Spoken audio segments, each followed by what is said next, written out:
There's a downside to asking gotcha questions, and there's a downside to beginning an interview with a gotcha question in that you just put the subject much more on guard and you limit what they're going to tell you. And it was bad for a couple of reasons. First of all, Kamala Harris got asked questions she never has to answer because, again, she's not a conservative going on the mainstream media. She is mostly in friendly outlets. So the news media doesn't do itself any favors when it asks gotcha questions, whether they're coming from the right or the left.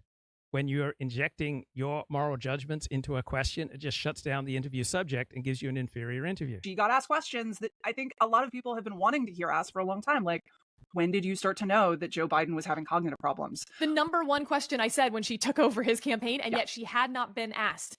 She took over his campaign in mid-July, and she had not been asked that question. And also clearly had not prepared an answer for that question. She doesn't listen to this podcast because I've been saying the question for however long that's been, 4 months.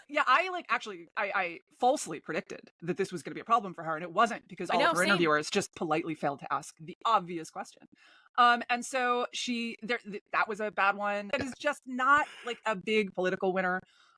She has the problem that her administration is unpopular, and my personal opinion on this is just throw him under the bus.